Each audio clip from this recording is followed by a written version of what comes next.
galère sur galère. Wanadamu Islamu ulahuri ya lazima yake nisu kabla ya ngamdo shukuria miji mitukufu waika yao waone sayauka wodo walahuri nadoka kwa naparani fujari ikayao haina mwenzakili ya maizingu jwe ya ukana katira isi wahenti ya hatu mduchibu mbiya lazima ya pare mruhe kahapara mna shamduka chibu fujari waika yao nyoti pia mzishahidia mzishia anga mzionao hata lelo mdu waika yao uprepare majarima ya urahitwa yafanye hamaka zijua ene ya dosi na daene mafana naye haina mtate mweta irumbi kajana timia kenti na kambili daena habari au kangu jokana waiti mru antizo ntinu njema benge ugi antizo njema kajajo rahitwa wana wakomori yende ya dosi na harumashesi wa shiroji haina mbaba mweta irumbi ya zaya mtuwa na wakatenga utima ya joka anti daena ya rahitwa o wanahanyu wavioleo wanahanyu watu wao hazinui o wanahanyu aizo watukufu sisi lidasi Jabal haruma eleda hola shikomori la balozi kayongeli junda unipari okabanu ngabo rodungo jihada ya mafikirio ya nae hao gubezo ya nome baadhi ya mafujari ikebala ngwa chao hunu wao ingewa na roho ikawla simojo kana ngwa chao hunu sababu do wakomori wa junda Ulaya akali tipashe la azadi inuti waika yao mzee wa hatu wazone sauka o wakati wa uhuri wakaurengwa raero wa msaya wa undi hango alimao na usalanda lelo uhuri ucha achanguro gose maliye hila echamba bandifanya cha ulifanya chao uko fata hili wazadi nezendabu Yesu Mungu hamba idha jaaka almunafiquna qalu nashhadu innaka la rasulullah harajistire hawambia wonti pia ya ukana banoti ya hatu inuti weka yao endo mhimude amani na usalama noka wasi mruto fitna kama timu sita Muhammad okay wala huyo wakaundengeza hao wanaseuka kutina bovesa wazani naomba jenda sawa lekale lore kama huko namjana ndio timu ya zani na wana kusoni kwa Yangala toisa wasitara suliwa Esiwe mani kama ndo mangali ya zali taida ebanu mjoka mzuri siwa wakomori ebeni chama mbali la kuhuna maga wale ulia natila yobo wakomori zilasi mziroji zekangaya siroha utobebe ni taida ngenja wa bandari wanapia mbali ya niele aketi ya neme kwa zile nene makuja ruhani awake on walo huri waloma independant na wanu wangawa izo wazao nizo wafikirio wando walone liberte sha o andwati wana waruma ya ukakuna unikosema jana mane udahula abasa kamna hula ilokuza fi kamna hula mabawa shabasa kamna hula sardina abasa zambasi isasena anafuna mchawa mwede madoro miya mdo amatu wakoti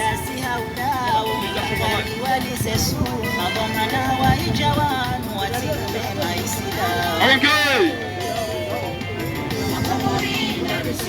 gari mabioni ya ukana na mje mwanasi ya uka kamtirathi na mje mwanasi ya ukana kamtirathi ya uka wandu walo huri loya mahame gomine 46 ans d'indépendance. Vous n'avez même pas accès de l'eau potable, vous n'avez pas de l'électricité, vous n'avez pas de l'éducation, vous n'avez pas de l'enseignement, vous n'avez pas de la justice. Hala fungu subuti ya mpare ni mwede makenti mdoteha ele jashi ilo na jala vaeze kakiza kudi ele jala kwa mzuguli ya niyawo ele jashi ilo ikauna zimu yengali somesi wengali kana toma na shaka jajo somesi wa ilo mkodi kana fujari ya bawazani yengali kana toma na ele jashi ilo basi ya roli ya he arme o arabu hamba harasi al-hudud yode roli ya mwado ya kukana ngwa virili yao mipaka ya henti des limites des extrémités za henti watinjie maadui wantiju juzie pandamini ya njia wandu wakauana basi wakauvirilia zekoti ili wandu wa kontrole e wade unitijo propasheha sisi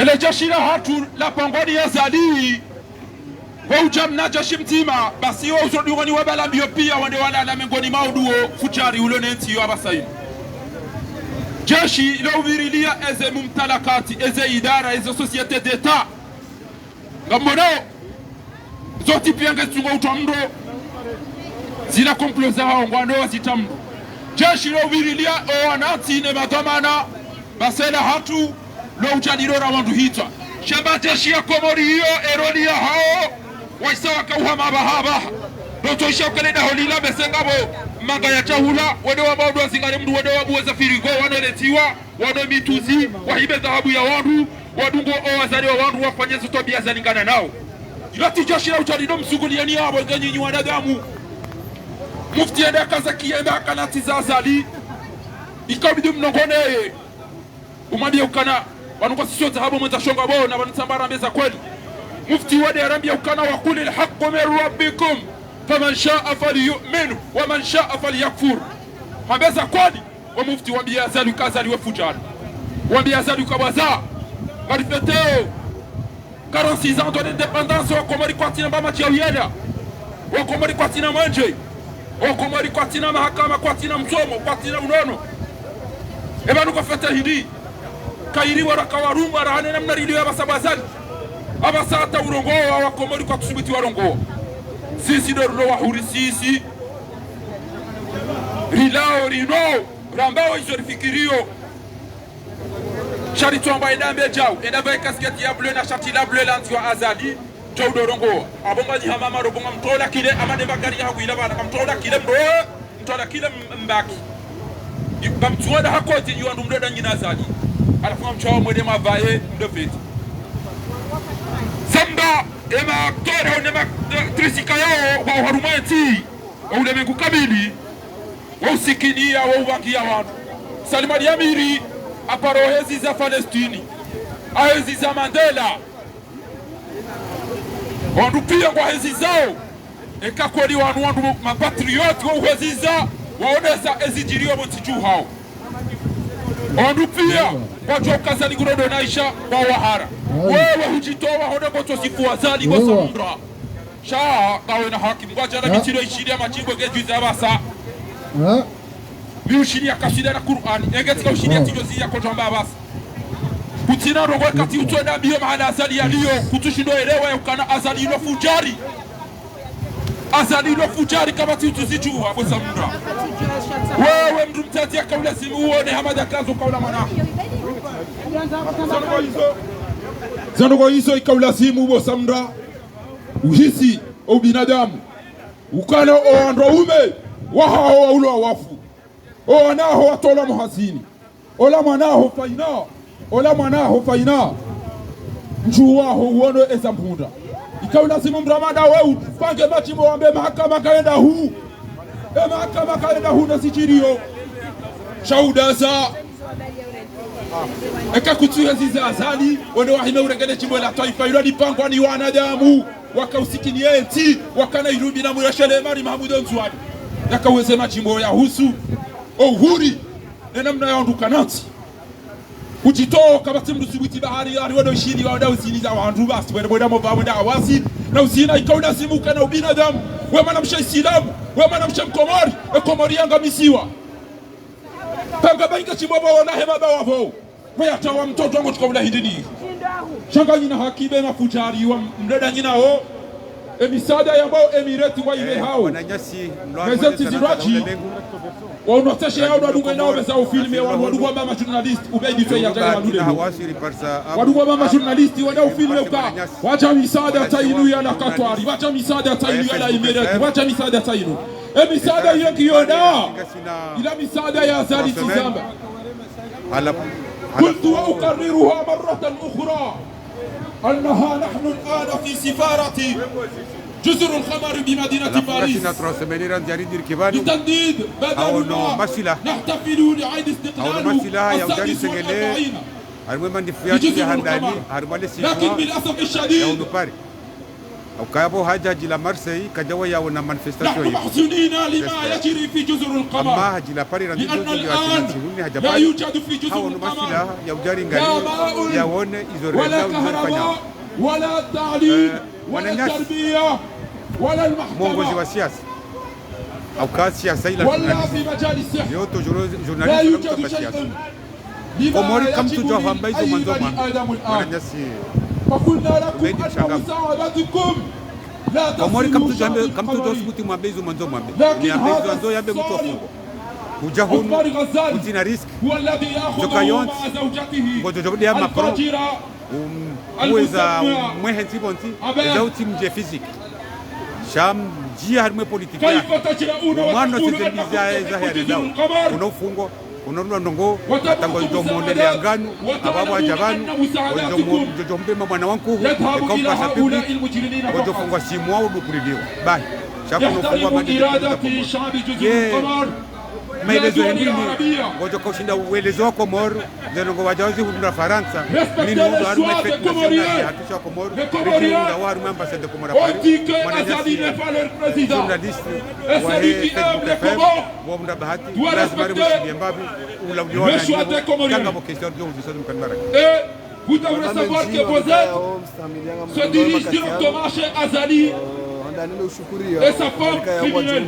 Faransa pia sipari baisha da wanarma Vous êtes tous au courant que les Comoriens actuellement n'ont rien à consommer. siku mashhur harma intihad Vous allez envoyer des lettres en disant que félicitations pour votre indépendance. ndani Quelle indépendance? uonesa imasikiti vya hatu ya ukana Vous savez bien que nous sherehe hiyo sommes en mara otage. 2006 ranze kumura Pas nous qui se trouvons actuellement dans cette place. Parce que nous sommes libres, on s'exprime comme on veut. Nous voulons notre liberté. Nous voulons simplement vivre comme des êtres humains. Nous voulons l'accès à l'éducation, la santé. La justice. Et ça se trouve pas actuellement au Comore. yaho komori wajiunga Aizo. au komori aukana Namwambia huo mwamba Yaho imamu Komori wa wamshukuru hayo yani kwa aukana. wani kutombaliani mauti Heze jitihadi mfanya. wada iwe atoka wende kambabe. uhanti zihaziza hanu auhanti ilimje Kutombaliani mjemone imamu wa sesitie hayo kungoja yahan tena usoni mtaka mwa yeye komori naye. wajiunga au komori abrati mari mshukuru وصدق yani القائل hezi jitihadi إبادة kama المرء mzifanao مع من أحبه. mjama nule ukamtaka uja msherehi shamka uja mwonese usukutivu Mufti ukana usiku wa maleo wananyasi wengi wajiunga upirizo haudaidia haki usiku wa maleo wananyasi wengi wajiunga warima maisha maziro walio kuandika yao waona wensi waende sawa wange andani kari jamanu ijari mwene seni mungeni mhono ya ukana zero kufanya uhuru wakomori walo komori wazionao wazilunga wazishukura beke ngabo nusu watoyelewa watobembe ya maarifa kando myafanya ngalo tokana wala ngwarongu za bure wala wala tao makalima bure shaitare hindo hakimu walo wananyasi wakane aseki nusu waka Dar es Salaam nusu waka komori wakomori wakwana ka waneze fikira wala wakanizo wakaona bala waronguza bure shaleo yinu wanunga wa sherehi wanunga wa besho marahaba ukana wanumjizi wanongo ndo ujwe mwisu zinumfalio wana lekanganyi wa shashe lekanganyi wenji shama ude tarehi ejo hukumu hazo mwana wangu wakana wenji mlo bwana kamtuta post kamtuta waziri kamtuta udirektori kamjo hanze komori badidi ngahima bandi kenga mwenga omru binafsia mimi banu idi wakomori bashida ule la pitani bashida ule msomo bashida ule uno donc zendo tamulisani baba Azali enamna dio jiwanuwafikiza lelo na hujawaja ujeri mungeni mhono leo hizo kodisi watangazaji mbebe mwatani wahe mtangazaji arudihene yako pozi wijana kami mkomori ni mwananchi Izo ziwe tena leo ni hunde vitadi unono chana leo nunde maisha wabonge na mwatani wahe arudia kwa pozi wijana anobaki yabo imidiyare jeze ya liga abahata abahidiri hata abahai wabasi wijana na siwijana abahata abafese wakuji isabu abashe wano utongwa mbaba hangu mimi wakomori walo komori cheka isabu mkitwe kasi yao gida mtaujue yalitawalia usiku gida mtaujue yalitawalia mafikirio ya ukana yabo yeye bukonti ya 2050 enyi wanu mwabaga mtuka ubaki hata 2030 ya emergence et 2021 obanda wasudi bao hata ya mtona maji mtona mwenja kaila mbaku huyaoda ukomaneza kuya kwanzi wakizi emnabao enta ukaya tinzanu enta ikayarushi eko isahara ngengo ndo kamdante manifestation katina mana sira bauraha benga zalaroha je manifestation karna dunia zia au kaya uno wakati kufanya maandamano kazalaroha baada jina au tahadi haki ya swala mandi nongo na biojo wa komodo mimi niko ndo fanya maandamano hasa kwa maandamano hapa amagoma waende sauna yensi amoverjesho shantu niko ndo jua wamikanoja wangu chakwata jabanu hamu waja hawaandika yaongo unaenzi waende sauna hii walu kazana toro haya waja mbondo aji baike mbulo banu hali ya raisi wende swensi na hii ambalika unafanya maandamano akana kwa daka ujahamu kena utongeza ukana azalinge raisi hata mpaka daba hayinu kiwa aniwaje kuraje ba 2021 kana mtuami nikaze mbio zinu waka wana mbio za 2021 wangenda mbio ide komori badilihe ide komori wake maisha mema tena usiku maisha mema wazo huja wende usiku ndo wazo uzia namtegalacho ni zana chimo la taifa silo wana Abdalla ambassadeur amonge Garduri Jilani Garduri Jilani bizibaba kimaswala wala watu waka kama ni mwana ba mbegi shangama yakuriza ela kubiba siabeneze ndiende ndo akasema chana ma bado ndio wako ni kwa hidi wala waweza jubane Romani leo Garduri alisema manifestation yake awenge watukufu basi usoni mwa ambassadeur ya Komori Ijabaru Jarilani Lionese utukifu wa hatu ya ukaika unazimike bizori feta usiku leo mwana yasi ubaidillah ya wasili rega uambie ukana Faransa ngabo mawatwalia wale wao wanaoshonga msikini hao ninyi mlio yuko mto ule mabawa awenge haina uchokana ni yandi gaijo mrejai haina uchokana ni yanjema gaijo mrejai garishini yao tejwa hatu yatiniwe ele chibo la taifa iliri wadese ukana riwainza wawaji yao watataya ngari nao ya kauri na pizza ya mahari hano mewabana ngari mbinda hunu paria jay mwambie ukana ewa ilawe ngari joka uhambia hizo owa maka wa zamba ya uka al-ana ewa ilawe wakati uja anta hadi ukombozi pia Daula ibenuha Hasima buya hedini Moya tangaya Munu Komoria Naikeni Alahaba Ya Rubeza ya Nasiwa Wasiwa Komori da Muntima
Kasino siwa Komori masiwa mane. Alo, naam. Yewa.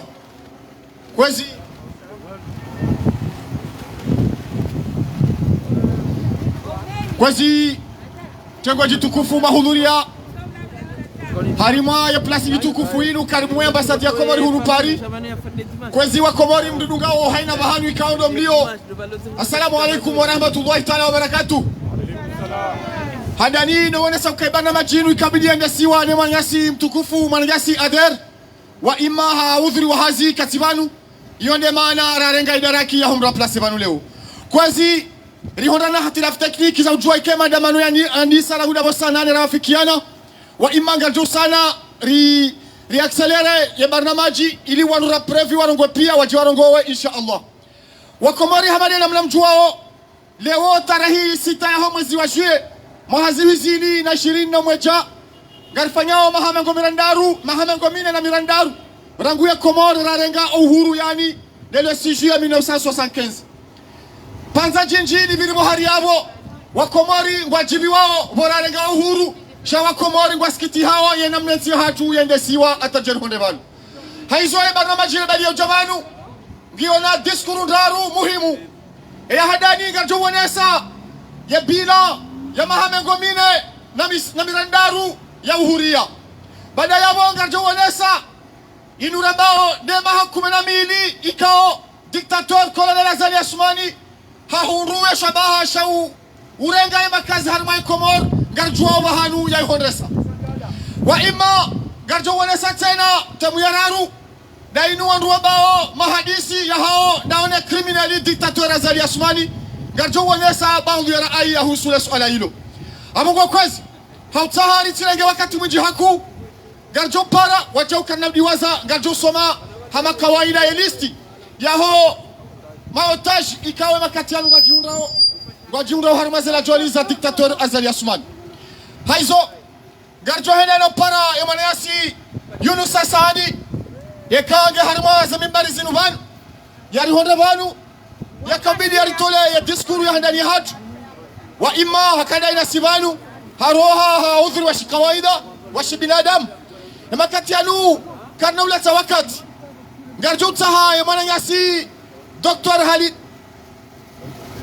Hujo nam hata Manyasi abo binenda hula bo ngehule d'accord ye Manyasi nusati hale ngujo huja ya jia unese ye bila ya mahamengo mine na 6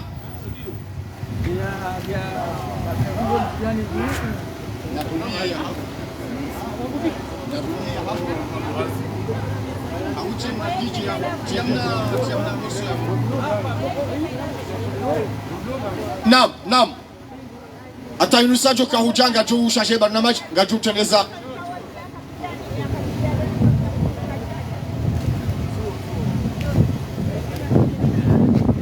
nam Manyasi yunusa tuongo jona na wasuli DJ ngojo jo ritini na morso yavo rapidement atawa yunusajo ka ujiprepare amanena mnarama biani garjo ufanya hena za ufanya riendese mbio mbavi ya barnamaji ili namna ra programe warongo pia washide warongowe insha Allah amongwe Manyasi yunusa hesa hatariha yabo DJ kuna wahi utie yemna muziki wa huo kaile mrage Manyasi yunusa tafadhali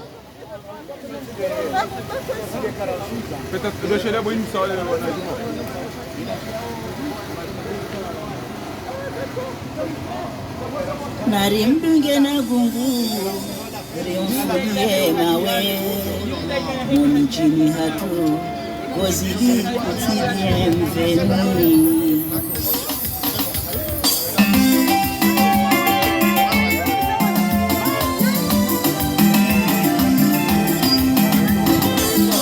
Azani Kiki Wakanda Ulaya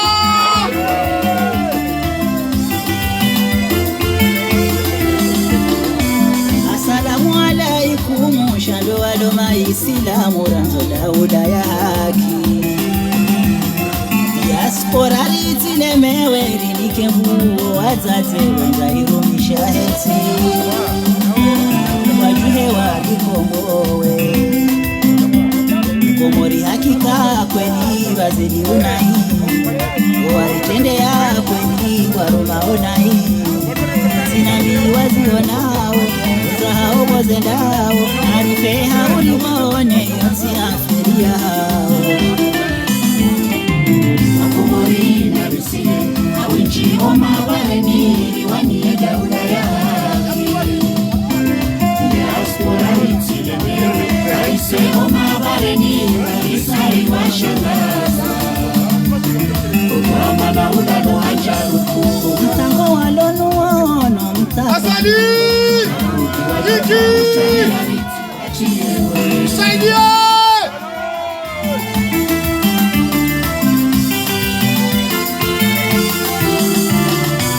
Arichawe wanome wane raisi atsuvote Naam. Kartuta harenge wakati mwingi haku. Ngarjo hishilia emaniasi zuki watu Dr. Halidi. Ya jeri nike ya bilan zero. Ya diktator Azali Assoumani mahakume na mili ya alo harima ezi ya Komoro.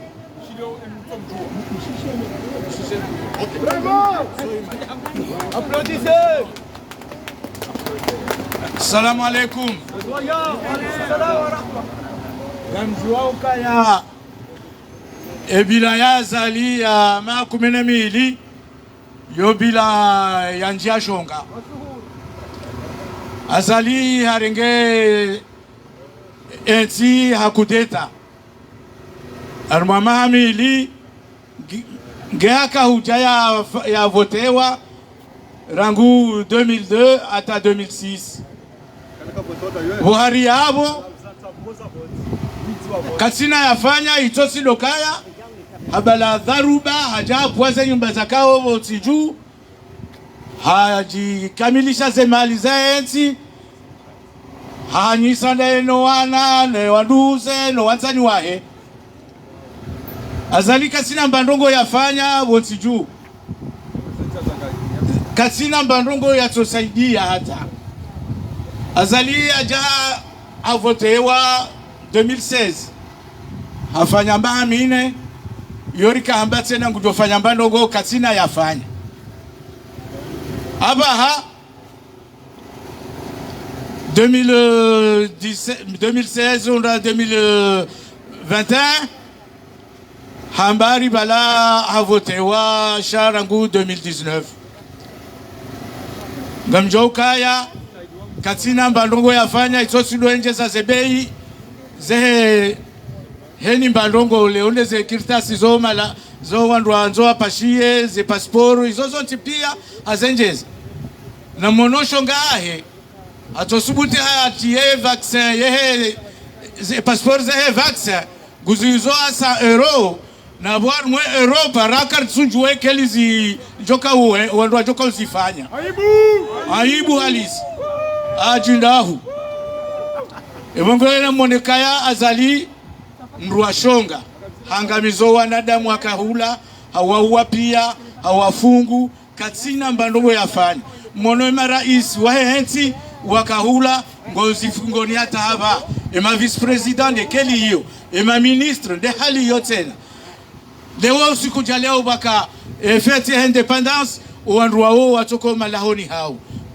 kwa jaji wa uka arumeze feti hizo ebongwe kama ndise diskuru yangu ya shizungu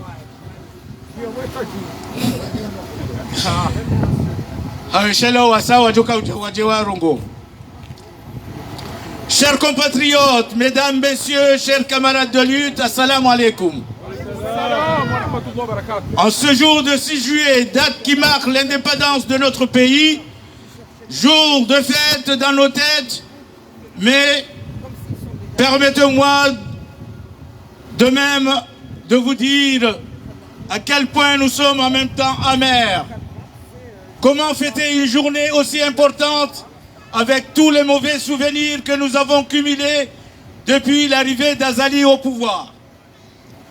Peut-on réellement parler d'une fête? Où sont nos frères? Le commandant Fessoal, Moutu, Gazon, Mbapalé et autres. Qu'est-ce qu'ils ont fait? Combien d'anciens présidents, combien d'anciens vice-présidents et combien d'anciens ministres n'ont pas l'honneur de fêter en même temps que nous ce jour. Et pour cause, on les a tous enfermés. Alors, mes chers camarades, oui, nous devons avoir cette fierté de fêter ce jour de l'indépendance. Mais en même temps, nous devons avoir à l'esprit d'une fête gâchée. Car nous sommes meurtris par ce pouvoir sanguinaire. Alors, ayons une pensée particulière à nos frères et camarades privés de liberté et notre frère Abdallah Abdou Hassan dit Agua. Parlons du bilan d'Azali Assoumani. À titre de rappel, Azali Assoumani a accédé au pouvoir en tant que chef d'État le 30 avril 1999 par un coup d'État avant de se faire élire président de l'Union de Comores de 2002 à 2006. À la suite de la crise politique et institutionnelle qui a frappé les Comores en 1997 et qui avait conduit à la sécession d'Anjoua et de Mouéli, plusieurs négociations ont eu lieu de Addis Abeba en passant par Antananarivo pour aboutir aux accords dits de Fomboni le 17 février 2001. Rappelons que, contrairement aux négociations d'Antananarivo de 1999, qui ont été rejetées par certains partis, les accords dits de Fomboni, capitale de l'île de Mouéli dans l'archipel de Comores, ont été acceptés par tous les partenaires aux négociations en février 2001.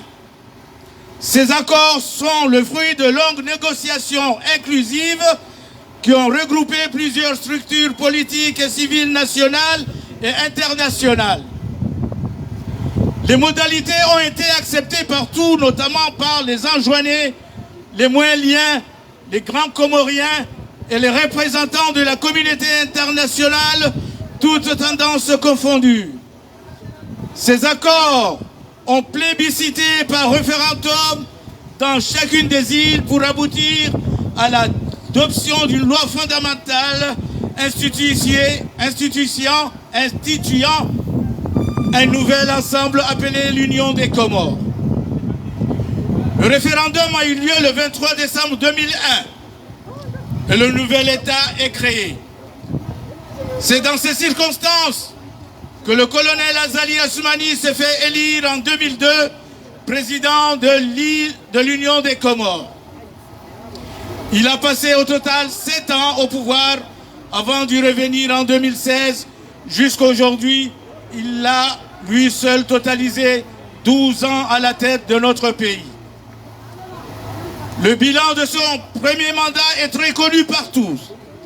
Il n'a rien fait si ce n'est enrichir sa famille et ses proches collaborateurs. Par ailleurs, il a délibérément et sauvagement, de manière autoritaire, démoli plusieurs bâtiments appartenant à l'État. C'est aussi l'histoire des faux billets, la vente des symboles de l'État, détournement de fonds de l'État et enrichissement personnel, de la prostitution à la pornographie. Aïbou. Il se vante d'avoir créé l'université des Comores. Or, tout le monde sait que cette université existait déjà, mais sous une autre forme. Il n'a rien ajouté. Son bilan, c'est aussi la dislocation de l'État en plusieurs parties. À son époque, des mouvements indépendantistes ont vu le jour. Une haine clairement installée dans les îles. On se croirait à l'époque des SS et des nazis. Azali, avec ses assoiffés de pouvoir, iront jusqu'à inventer un slogan pour pouvoir identifier les Anjouanais en Gazidja. C'est le mot Ndimou, dont les Anjouanais prononcent Nrimou. C'est ainsi qu'on identifiait les Anjouanais pour les maltraiter, les insulter, voire même les expulser de la Grande Comore sous prétexte qu'ils ne sont pas chez eux. Tout cela s'est passé sous Azali. Pour ce qui est de son deuxième mandat, Azali Assoumani essaie de nous faire croire qu'il a été élu il y a 2 ans. Or, tout le monde sait parfaitement qu'il a été élu depuis 2016, soit il y a 5 ans. Son bilan des 5 dernières années est une catastrophe à tous les niveaux. Aujourd'hui, la population se plaint tous les jours de la flambée des prix de produits de première nécessité. La vie est au quotidien un cauchemar. Personne ne se reconnaît dans cette politique suicidaire, une vie quotidienne très chère et insupportable. Les citoyens endurent au quotidien pour l'achat de produits alimentaires. Tout est inaccessible. Dans les supermarchés, beaucoup de rayons sont vides et en cause des taxes injustifiées, notamment les taxes douanières, l'augmentation des tarifs liés aux services de l'État. Pour la représentation du peuple, tout le monde déplore le fait que l'Assemblée soit monocolore et que les grands projets du gouvernement ne se concrétiseront que dans l'imaginaire. Les députés ne font qu'une figuration sans réelle existence. Tout se fait sous l'autorité de l'exécutif. L'Assemblée a perdu toute sa souveraineté. Rien n'est fait. Le pouvoir législatif, tout comme le pouvoir judiciaire, sont engloutis par le pouvoir exécutif pour être exercés par le peuple, le seul putschiste Azali Assoumani. Les citoyens expriment sans cesse leur insatisfaction sur la gestion globale du pays, notamment le manque de transparence dans la gestion des affaires publiques, la modification de l'architecture institutionnelle et le non-respect des promesses faites pendant la campagne de 2016. Et pourtant, il a promis monts et merveilles, des buildings, des banques, des autoroutes, des ports, de nouveaux aéroports, des entreprises, des emplois qu'on n'a toujours pas vu venir jusqu'à maintenant. Et on nous parle tous les jours d'émergence. Comment peut-on aller vers une émergence alors que la population n'est pas impliquée? L'Assemblée soumise aux putschistes, les juges nommés par lui-même, il a la même mise sur toutes les institutions, y compris les communes, au point qu'il n'existe plus de contre-pouvoir et que tout soit à sens unique. Récemment, on voyait ces milices un peu partout à faire des publicités sur le bilan de 2 années, une logique qui ne tient pas la route. Il est difficile pour lui de dresser un bilan, faute de justification, avec des indications précises. Il continue quotidiennement à parler toujours d'émergence, de création de 300 entreprises, de 80 000 emplois. Son bilan, ce sont des salaires inimaginables, impassibles pour lui et ses ministres et ses proches. C'est la honte. Face à la nouvelle conjoncture, et notamment la crise sanitaire, nous avons tous vu comment ces voyous ont géré la crise sanitaire. On se croyait en guerre contre la population. Une répression permanente avec des intimidations jamais vues. On a brutalisé nos compatriotes, on les a dépouillés du peu qu'ils avaient par des décisions aux mains d'une poignée de personnes appuyées par une armée dépourvue d'essence et d'une justice corrompue. Les citoyens doivent payer et toujours payer sans cesse. Le passeport est passé de 50 € à 80 €. La pièce d'identité est passée de 10 € à 20 €. La douane a doublé. Le test de Covid, 60 €. Passeport de vaccination, 100 €. Alors qu'en métropole, nous sommes en train de parler comment on va réaliser les passeports de vaccination. Azali a déjà vendu avec Mseidié des passeports à 100 €. Ce qui fait que ces gens-là arrivent à Addis Abeba, ils se font arrêter pour rien parce qu'ils n'ont pas été vaccinés. Vous voyez comment il est voleur, ce monsieur. ainsi que d'autres documents du quotidien. Que fait ce gouvernement pour nos populations? La réponse est claire, il ne fait rien. Qui de nous ne se fait pas les difficultés que rencontrent les commerçants et les opérateurs économiques comoriens aujourd'hui? Qui de nous ne sait pas à quel point il est difficile de s'acheter de quoi manger aujourd'hui dans ces merveilleux pays? Pauvres pays, c'est toute une panique qu'on voit partout. Oui, c'est pénible. C'est dire l'émergence dont nous parlons chaque jour n'est que illusion. Car les conditions indispensables pour une émergence concrète ne sont pas remplies. On ne voit pas les grandes décisions de relance de l'économie, les grands projets laissant une lueur d'espoir, en particulier dans le domaine de la justice sociale. Pour mener le pays vers l'émergence, il faut que le droit prime. La loi n'est pas respectée. Les institutions du pays ne fonctionnent pas. Les magistrats sont corrompus. Nos compatriotes continuent de se faire soigner dans les pays voisins. Aucun citoyen n'a confiance au service de l'État. Nos jeunes doivent toujours aller à l'étranger pour faire leurs études. Pas d'électricité, pas d'eau. L'État ne fonctionne pas. Au contraire, c'est grâce au laminage de la population que ces voyous continuent de survivre. Mes chers compatriotes, si je devais tout dire sur le bilan d'Azali, on n'en finira jamais. En bref, chacun sait parfaitement qu'Azali n'a rien fait et il ne fera rien. Ni pour le pays, ni pour la population. Au contraire, il détourne même les aides attribuées à la population. Simplement, il a su diviser tout le monde et partout et a instauré une peur jamais vue dans le pays. Avant de conclure mes propos, nous tenons aussi à clarifier un point important. Et il s'agit de mettre en garde certaines personnes qui se laissent facilement y aller. La question des discussions envisagées entre l'opposition et le régime dictatorial en place en vue de trouver une issue possible à la crise actuelle. Comme tout le monde le sait, et l'appel de Paris tient à le rappeler, parle de discussions possibles avec Azali Assoumani. Nous avons encore les cicatrices de ces mensonges, un homme sans parole, capable de tout.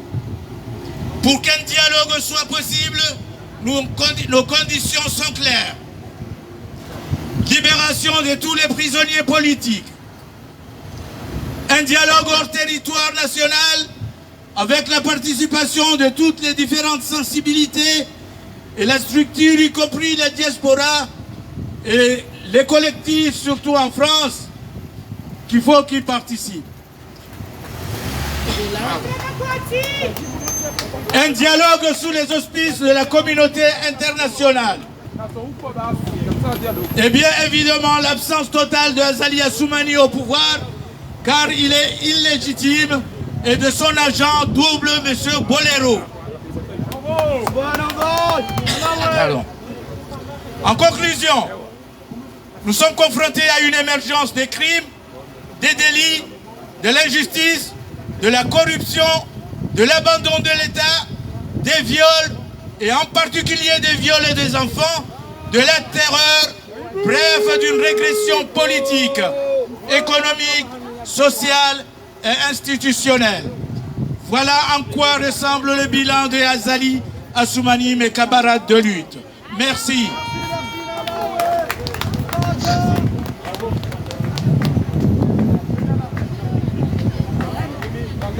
Merci beaucoup, Dr Alidi, pour cet excellent discours qui a retracé en partie, le bilan de 12 ans, le bilan catastrophique du dictateur Azali Assoumani. Maintenant, on va poursuivre notre programme. On va inviter notre frère Abdourahim Bakar pour la traduction en langue anglaise. Merci. Azali Kiki!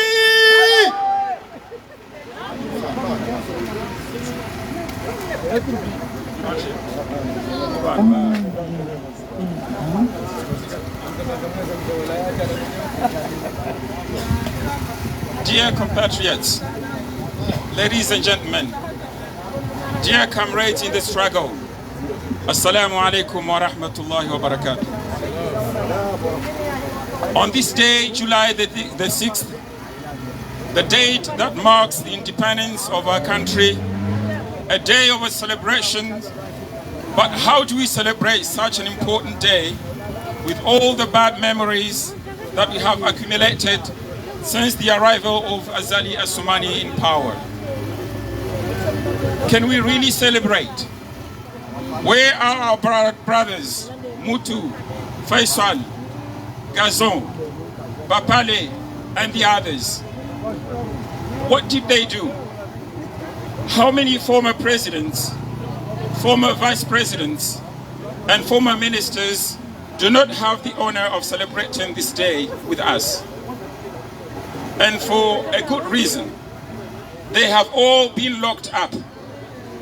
So, my dear comrades, yes, we must be proud of celebrating this day of independence. But at the same time, we must bear in mind that this holiday is spoiled because we are being bruised by this bloodthirsty power. So let us have a special thought for our brothers.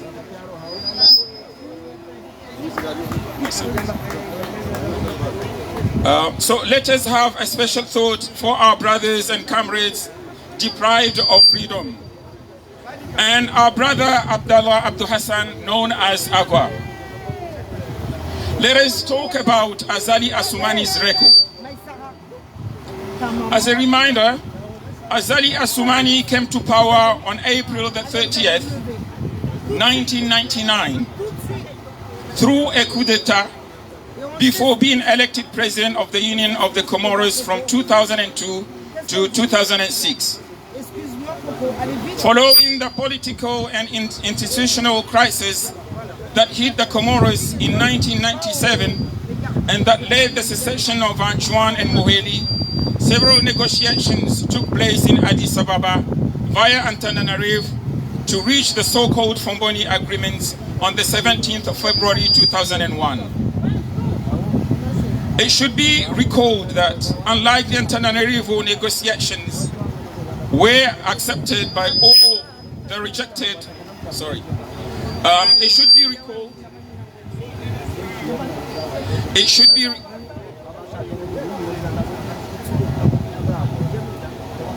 be recalled, that unlike the Antananarivo negotiations of 1999, which were rejected by some parties, the so-called Fomboni Agreements were accepted by all the negotiating partners in February 2001.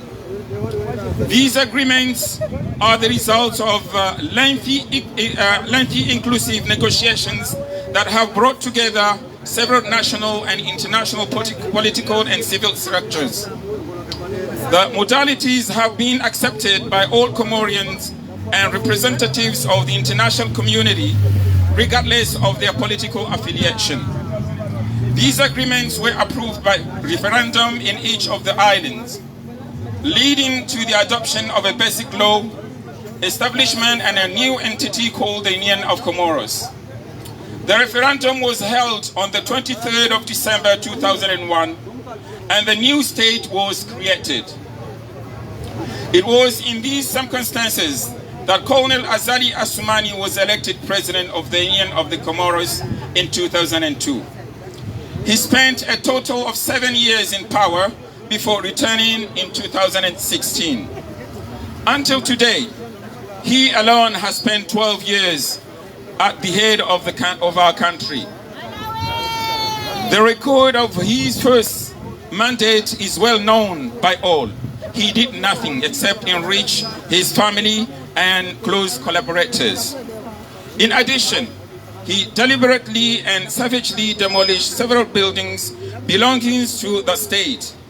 It is also the story of counterfeit notes, the sale of state symbols, embezzlement of funds and personal enrichment, prostitution, and even pornographic videos.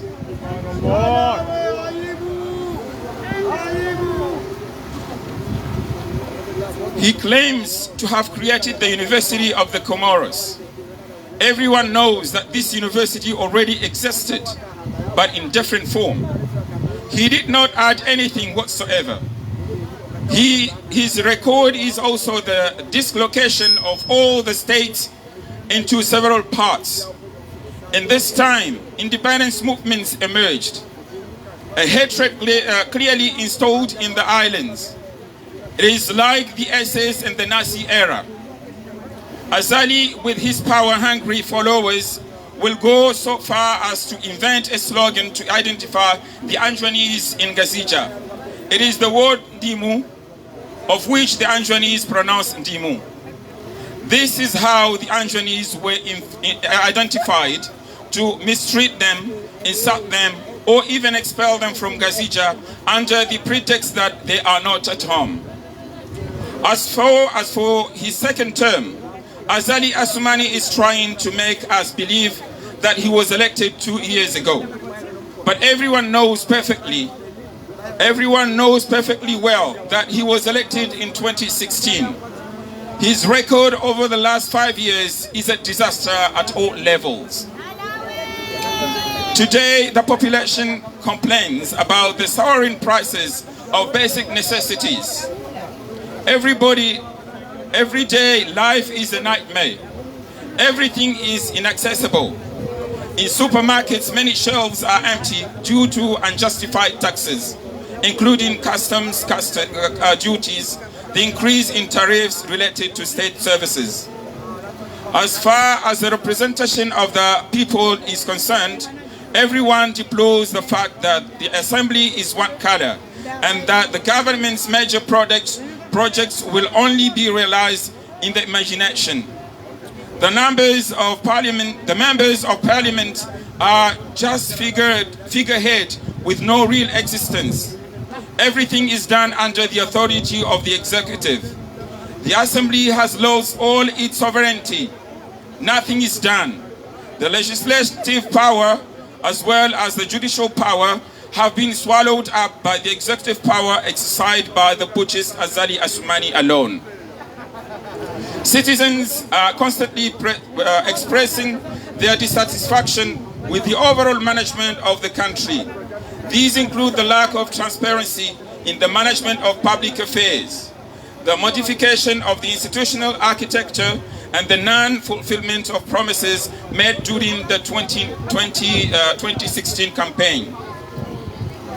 And yet, he promised wonders: buildings, banks, highways, ports, new airports, businesses, and jobs that we still have not to see coming until now. We still have not seen coming until now. And every day we hear about emergence. How can we move towards an emergence when the population is not involved? The assembly is subject to the putschist. The judges appointed by him, he has control over all the institutions, including municipalities, to the point that there is no longer any counterpower and that everything is on one way. Recently, his militias were seen everywhere, advertising the record of the 2 years, a logic that does not hold water. It is difficult for him to draw up a balance sheet for lack of justifications with precise indications. Faced with the new institution, and in particular the health crisis, we all saw how these thugs held the health crisis. They thought they were at war with the population. Permanent repression with unprecedented intimidation. Our compatriots were brutalized and robbed of what little they had by decisions in the hands of a handful of people, supported by a meaningless army and corrupt justice system.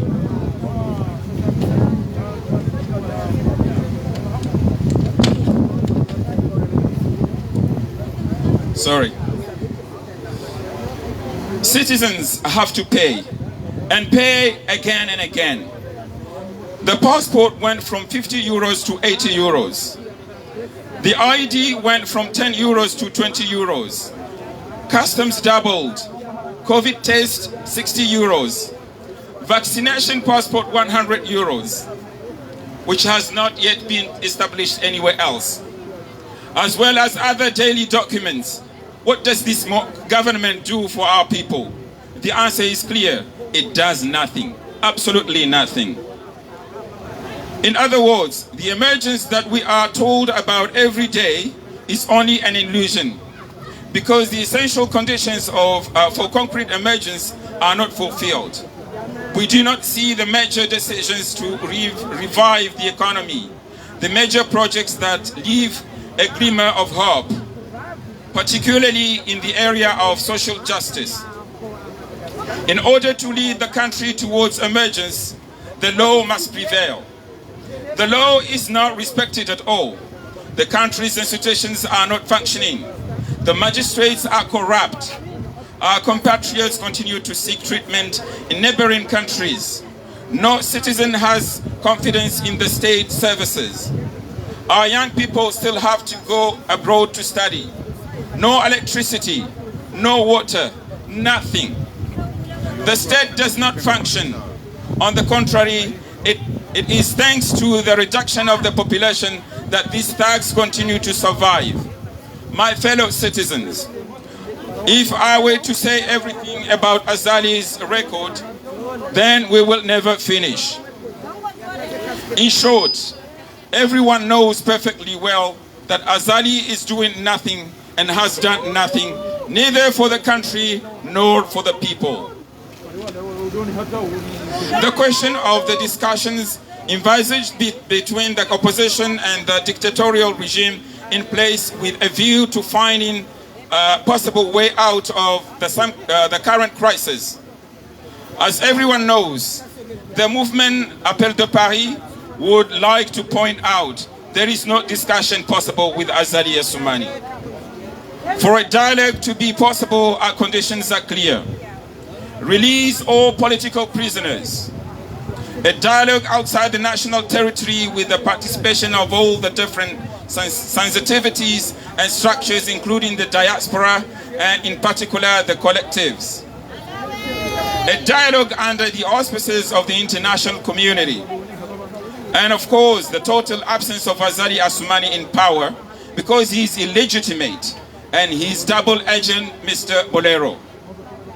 In conclusion, we are faced with an emergence of crimes, offenses, injustice, corruption, abandonment of the state, rape, and in particular child rape, terror, in short, political, economic, social and institutional regression.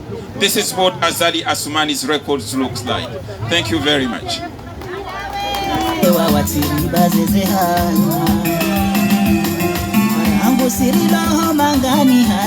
Azali! Kiki! Pakada Ulaya! Kwezi! Namsanganyele chokwe hunu! Walumule ukaya! Litushilia efekti ala sishie! Wanuwajo ukaya! Yekolektifu ya pari jeza yekolektifu la gambali! Kweda unosherehi! Efekti ya hatu ya urana na uhuru! Amugwe! Kairi wana hajamanu ulitegele hulu tribuni! Wanuwaone ukaya litushilia! Efekti ya hatu ya uhuru! Marhaba!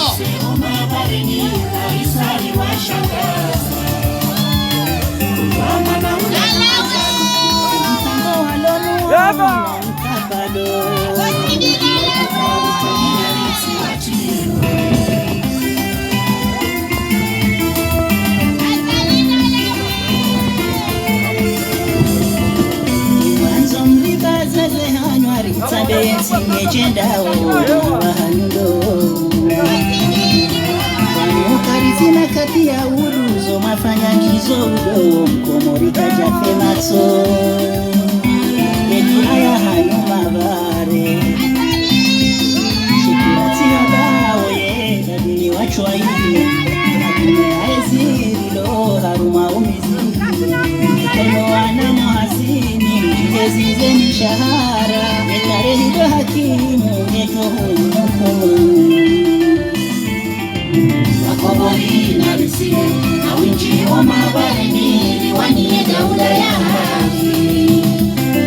Diaspora nitilemewe kabise wa mabarini kabisa iwashangaza. Kumama na ulano ajaruku mtako walonu waono mtapalo na ubi wajuka uchalia rinti wachiwe.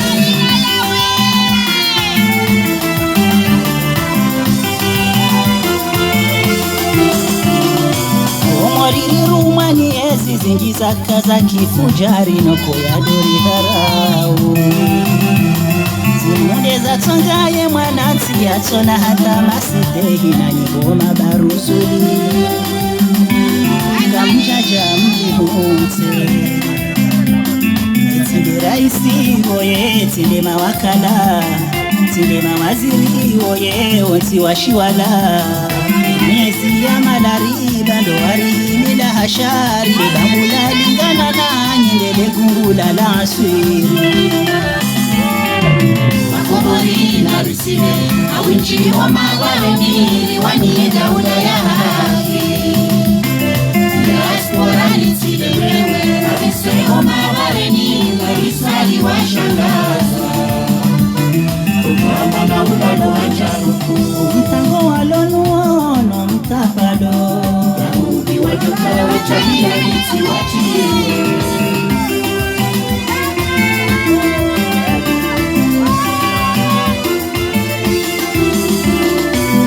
Mesaji ya hangu inunga mwere yole jenshi lale masiwa ya haki. Lewe mwajusaze bunduki na muhimisize gozibi hata mumche mkodeni. Wakomori wa mhukumu na mwone haya wane mshekeze mali. Banga mwona oe sirwa sadili na mwaneshe jihadi mtimizize miadi. Yote na gwamana wa kweli riunde daula ya haki. Wakomori na Rusie na winchi wa mabarini liwanie daula ya haki. Diaspora nitilemewe kabise wa mabarini kabisa iwashangaza. Kumama na ulano ajaruku mtango walonu waono mtapalo na ubi wajuka uchalia rinti wachiwe.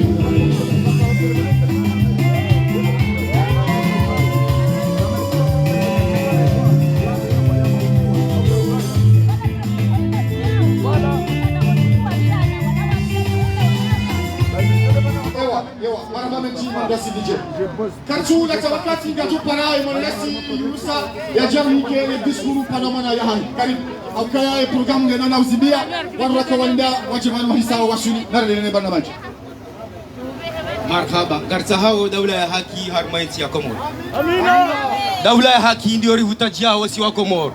Amina. Daula ya haki ndio rihutajia wasi wa Komoro. Kwezi watukufu hutuba hangu inu wazungwamba inu complement ya he discours ya Chendeban ikafanya ibilan ya maha 12 ya he mandashonga wa Azali. Haizo Azali hambia wa Komoro kayangu tawende abasa uwe nti ya Komoro. Haisi singamani. Azali hambia wa Komoro kaya kabatu joka mwade ya rohe bonzende ya wangaliwa. Shangu jangwali wa Komoro. Hasisi enti ngamani. Azali hamba uka haina mbejana ngutomra hazi afage. Hawa towa hazini. Azali hamba uka wanazioni ngwajo usoma he kawaida hao.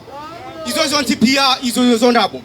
Haizo hutuba hangu mumgahiwenza ilazima endelee waharima shinura ambao emergence ikao irejei ngio halua ya shizungu iparao immersion. Une dictature en quête de bouée de sauvetage.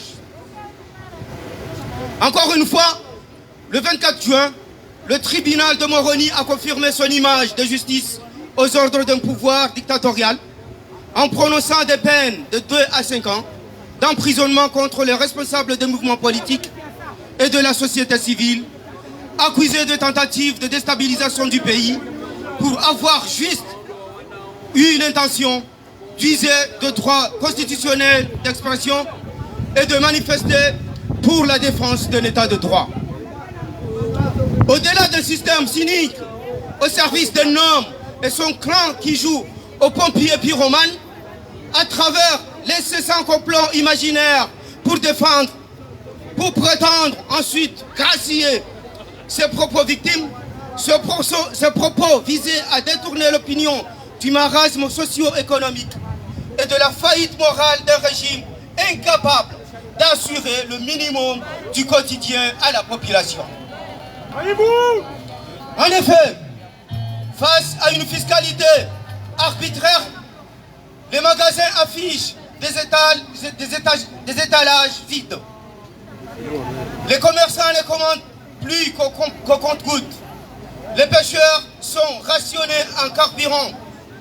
Les épiciers liquident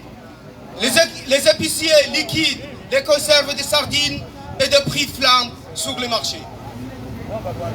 Parallèlement, les routes restent impraticables.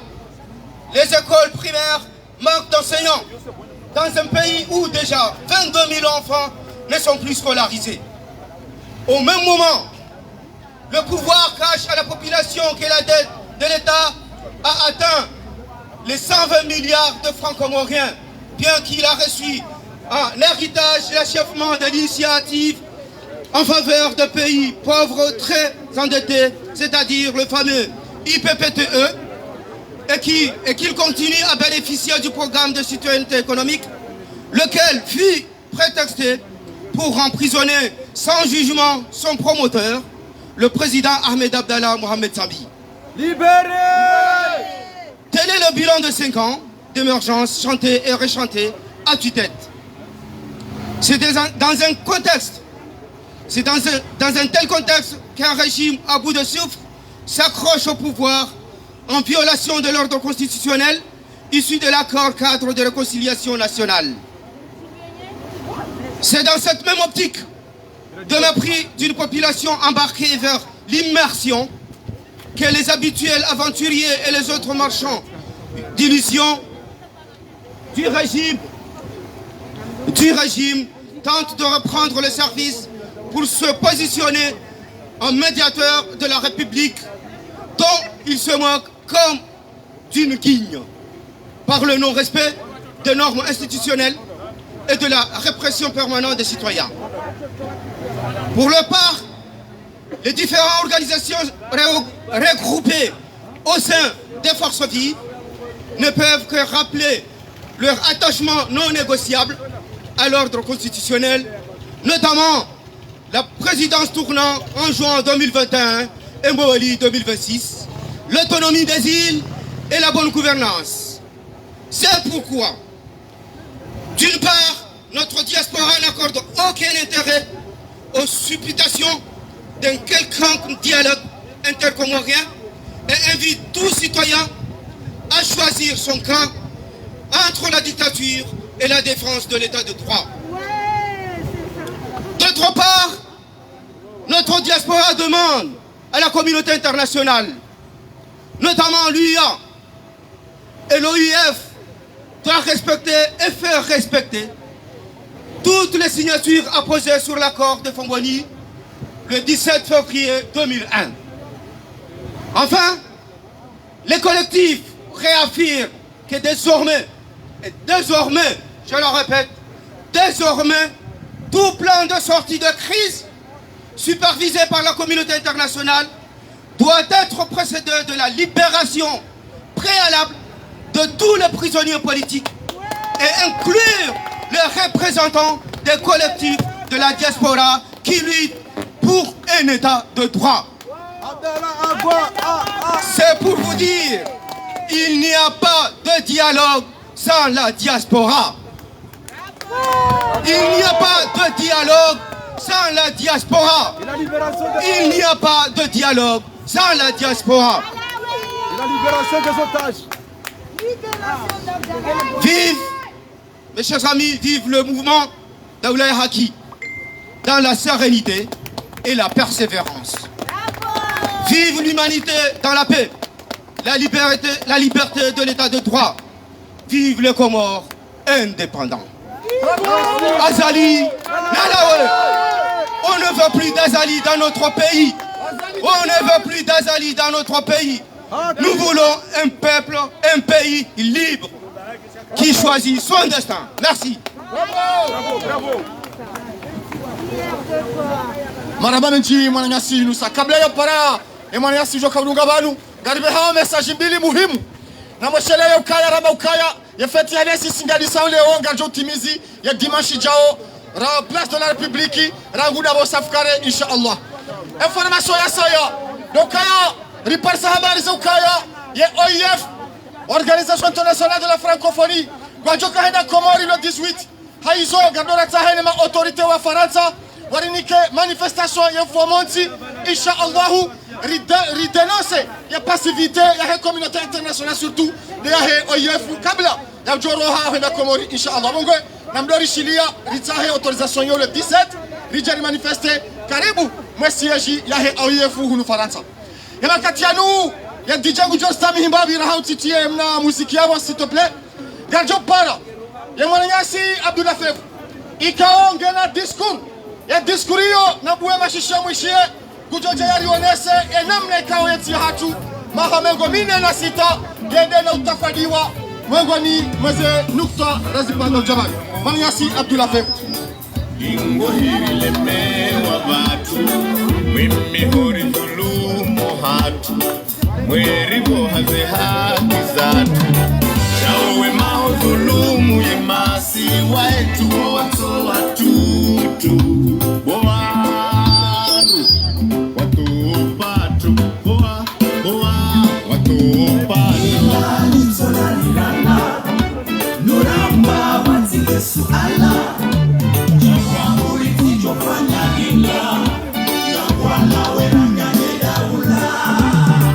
Yawe mao dhulumu ye masi Waetu wato watutu Boanru Watu patu Boa Watu patu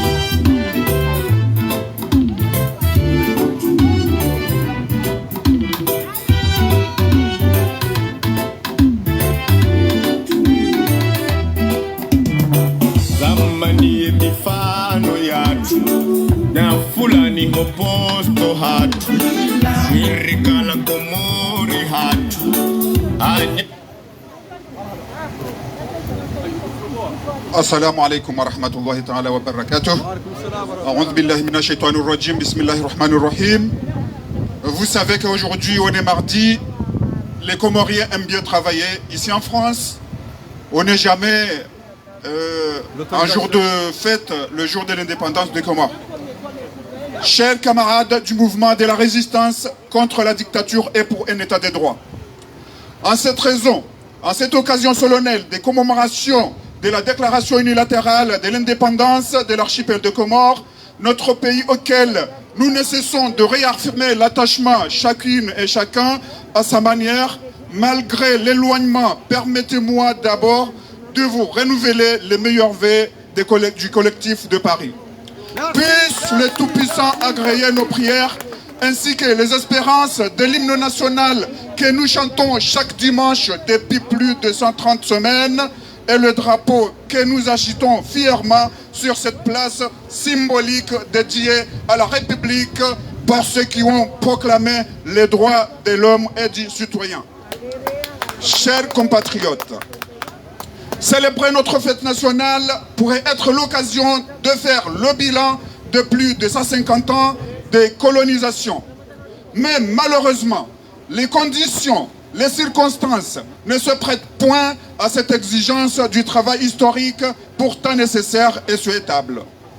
Dans le contexte actuel du pays, et pour ne pas abuser du temps imparti, mes propos vont se concentrer sur les éléments essentiels du parcours chaotique de la gouvernance depuis maintenant 46 ans et qui nous conduisent à réclamer un véritable changement pour espérer enfin répondre aux aspirations de notre peuple.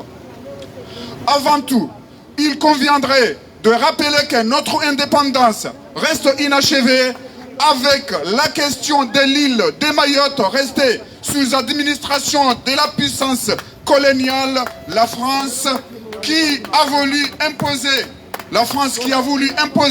une décolonisation île par île, contrairement aux normes internationales à la matière qui indiquent le respect de l'intégrité territoriale dans tout processus de décolonisation. Depuis 46 ans, et malgré le soutien à notre nation par des organisations internationales sur cette question, cette situation continue à influer négativement sur l'évolution politique, institutionnelle et socio-économique de l'archipel. Mais malgré tout, la nation comorienne demeure ancrée dans l'histoire de l'unité socio-culturelle, linguistique, religieuse ainsi que sportive et artistique, y compris au sein des nouvelles générations de la diaspora. Chers camarades, il est permis et même nécessaire et souhaitable d'examiner le bilan de ces 46 années sous différents angles. Mais pour plus de clarté, on ne peut donc qu'opérer de choix en se limitant à certains aspects. Aujourd'hui, nous privilégions surtout le rappel de l'évolution historique des institutions caractérisées par instabilité chronique. En effet, en 46 ans, nous avons connu successivement la révolution avec une république laïque et sociale, juste 2 mois après la proclamation de l'indépendance. En 1978, s'est ensuite la République fédérale islamique dont la constitution fut soumise à 2 référendums pour enlever l'élection des gouverneurs des îles d'une part et d'autre part de permettre un 3e mandat présidentiel. En 1990, ce fut la démocratisation par le multipartisme et la mise en cause des monopoles des sociétés d'État. Mais le séparatisme du mouvement dit embargo à Mohéli finira par imposer un système dit d'équilibre des îles au plus haut niveau de l'État. En 1996, ce fut encore un autre régime avec un nouveau drapeau et un projet de bipartisme qui se heurtera au séparatisme insulaire en juin. En 1999, ce fut le chef d'état-major de l'AND qui orchestra un début de guerre civile et saisit ainsi l'occasion pour réaliser un putsch. Ce n'est pas la première fois. Mais en 2001, il dut se résoudre à l'accord de Fomboni sous la supervision de la communauté internationale qui valida les nouveaux ensembles comoriens avec la présidence tournante et l'autonomie des îles. En 2009, encore une nouvelle constitution qui subira une révision et finalement qui sera pratiquement enterrée par une dernière mascarade référendaire en 2018. Au total, en 46 ans, le pays a survécu avec une dizaine de changements constitutionnels et une dizaine de chefs d'État, dont 2 assassinés par les mercenaires, un fut déporté sur l'île de la Réunion, un 4e mort, sans doute empoisonné dans des conditions non élucidées, et un 5e emprisonné sans jugement depuis plus de 3 ans.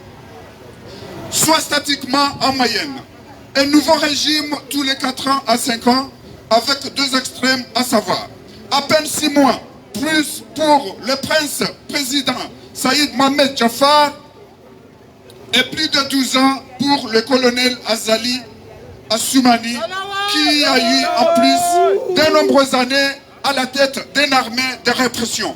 2 hold-up électoraux en 2002 et en 2019 avec comme prime son épouse à la direction générale de la Banque de développement des Comores et avec une fonction permanente dans l'encadrement du commissariat général au plan. On peut donc retenir que c'est seulement sous la période 2002-2016 que les Comores ont évolué avec un système relativement stable, avec 3 alternances démocratiques à la tête de l'État, à l'Assemblée nationale, niveau des gouvernorats et des communes, avec en particulier un premier président d'origine de l'île de Moélie. Chers compatriotes, pour compléter ce tableau, on pourrait rajouter juste quelques éléments concernant la gouvernance économique et sociale. En fait, sous la révolution salihiste, la principale réalisation fut le Moudria avec un financement de la Banque africaine de développement à hauteur de 7 milliards de francs comoriens sans la main-d'œuvre qui fut souvent une contribution gratuite et obligatoire de la population. Sous la présidence Abdallah, le pays a mis en place l'École nationale de l'enseignement supérieur en Vouni, le palais du peuple, la station terrienne pour les télécoms à Volo-Volo, le projet d'ératisation des cocotiers, ainsi que le système Cefadé-Kader et surtout la construction du port de Moutsamoudou. Avec le président Johar, ce fut la fin des monopoles d'État pour les denrées de première nécessité et davantage de construction des routes avec malheureusement encore plus de corruption par les clans au sein de la famille. Quant au président Taki, il n'eut que le temps d'initier le projet de l'ORTC qui connaîtra l'évolution vers l'international sous le président Sami. Ce dernier initia aussi le projet de la fibre optique, celui du stade omnisport de Maluzini, ainsi que l'usine de pêche de Wadjou, des projets phares menés à leur terme par le président Ikilulu. Celui-ci a eu aussi à poursuivre les négociations jusqu'à l'achèvement du programme accordé aux petits pays très endettés PPTE pour l'effacement ou le rééchelonnement de la dette. Celle des Comores s'élève à 80 milliards de francs comoriens. Malheureusement, pour les 5 dernières années, elle atteint de nouveau quelques 120 milliards de francs comoriens. Enfin, en 46 ans, le pays est passé de moins d'une centaine d'enfants qui réussissaient les concours d'entrée en 6e pour tout l'archipel, d'après de 20 000 étudiants à l'université des Comores et des milliers d'autres étudiants en poursuite des études supérieures ou spécialisées à l'étranger, la plupart d'entre eux sans aucune bourse. On peut clore toutefois ce propos par une note positive. La jeunesse comorienne au pays, comme dans la diaspora, ne cesse de démontrer ses capacités et ses talents pour acquérir des diplômes et des compétences professionnelles de haut niveau dans divers domaines ainsi qu'en matière de créativité en littérature, art, musique, sport et autres. Tel ainsi, s'il en avait besoin, la preuve que la nation comorienne poursuit sa voie et ne demande que la promotion de l'état des droits et des libertés publiques pour s'épanouir et s'affirmer davantage dans les concerts des nations. Vive la démocratie et l'état des droits aux Comores, vive les Comores dans l'unité et vive les Comoriennes et les Comoriens dans leur diversité. Je vous remercie. Maraba Benji Manyasi la fait venir discours parlemana wakawonesa e bila ya hema ha mengomine na sita ya huhu.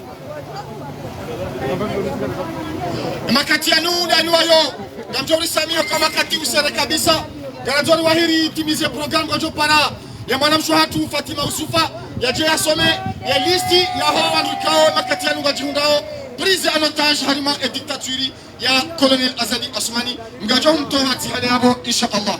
gajohane sokai listi yo hena wanu wenji ngabo wa hafa ngabo wa resident surveiller wa imma ho wakati mshashirilo nuo utosoma listi ya ho walikao ya makati yanu na jihunao harima za prison za dictateur Azali Assoumani.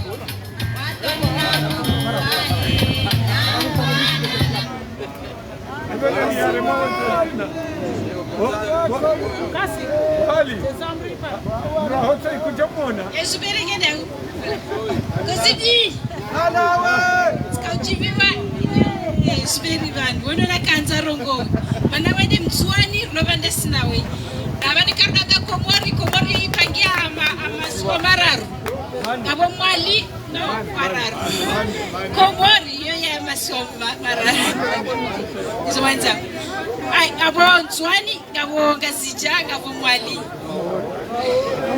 Maore alafu kashiko jiunda ndasiwa Ngazija bai rikana Nzwani rakabande sinao wakawa ndio munguzata wabakisha waili kulu na bana na wamisurke Nzwani kwa wenji munu ouais, à la fin, Sibéria n'a dit qu'il y a des paroles. Chaba sa jofanya jamse wa Gozibi kuntrahi kazana arim kadena mnuka malala tumnuka. Elistia prisonnier politique. Monsieur Ahmed Abdallah Mohamed Sambi. Libéré. Monsieur Salami Abdou. Libéré. Monsieur Abou Tahia. Monsieur Nassur alias Tif. Monsieur Nassur Saïd. Monsieur Mohamed Ali Abdallah. Monsieur Saleh Ashmani. Monsieur Faisal Darous. Monsieur Loukman Badran. Monsieur Nasser. Monsieur Salim Saïd Ali alias Mer. Monsieur Fouad Saïd Mustafa. Monsieur Ali Hussein. Monsieur Amidou Kassaba. Monsieur Mustafa Ahmed. Monsieur Abdou. Monsieur Seydou. Monsieur Koumadi. Docteur Saïd Mohamed Abdou. Monsieur Suleiman Daouda. Monsieur Laïdine Shafi. Monsieur Seydou Ismail. Monsieur Mohamed Mana. Monsieur Yasser. Monsieur Djaoula. Monsieur Mahmoud.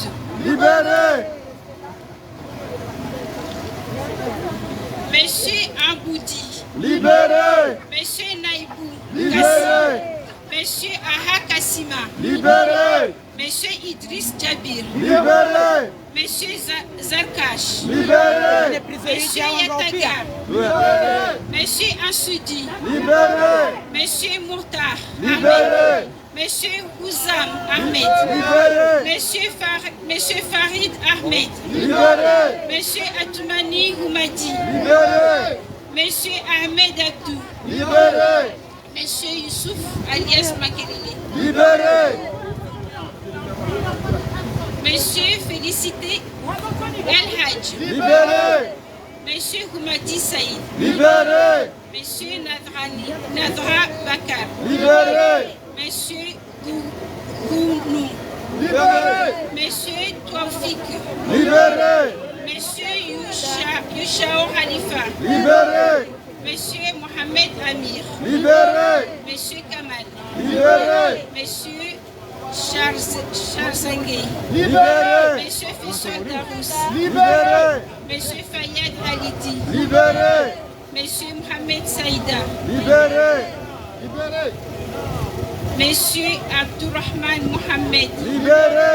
Monsieur Ibrahim. Monsieur Ibrahim. Libéré.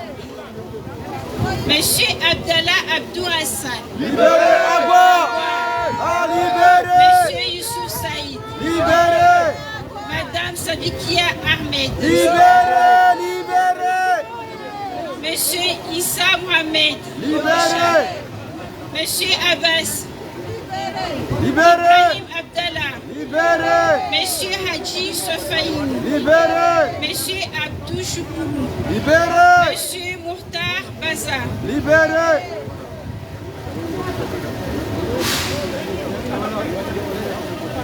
Monsieur Abdou Afan.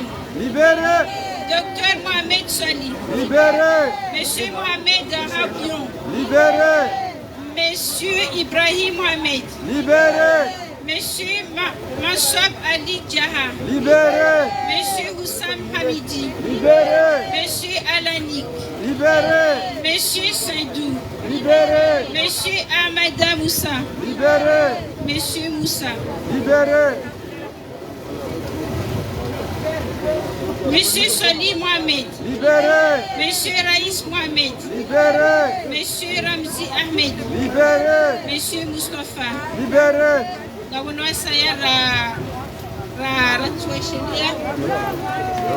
araba mechi manam shatu Fatima haina mdikao rinjari mdiwa za arma listinu ngatu samihilo habane namna razamba elistinu kio inji kabisa ngatu ashaliza ukaya tihale abo ngatu henda na para wanwajo korongo hamiso ngatu udunga mesemna mchido yawahi ya prepare wabanu ili wanwalo wanu Azali Kiki Mpaka na Ulaya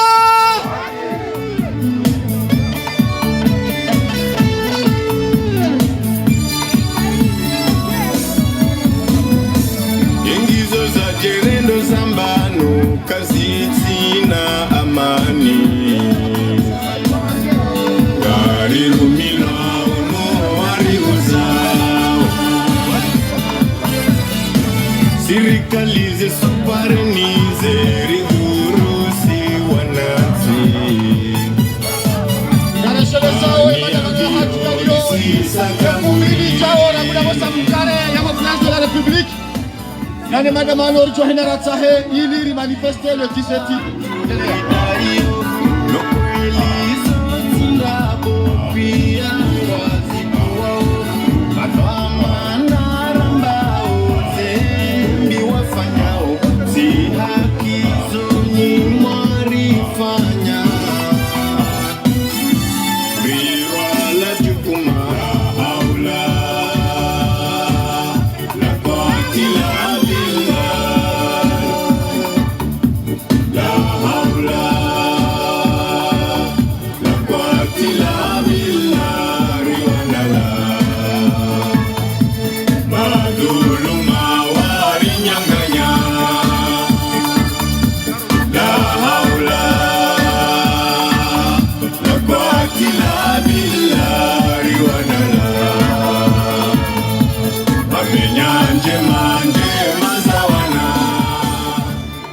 Naam, garjo upare makataniyo manigasi Fahardin yajea onese le kalima lahahe ikao ngujwa dhukuru ya situation zero wanangasi walio bushini waihunrao wakautaha warejeiho maswani mwengoni mwe makalima ya juu ya babanu manigasi Fahardin.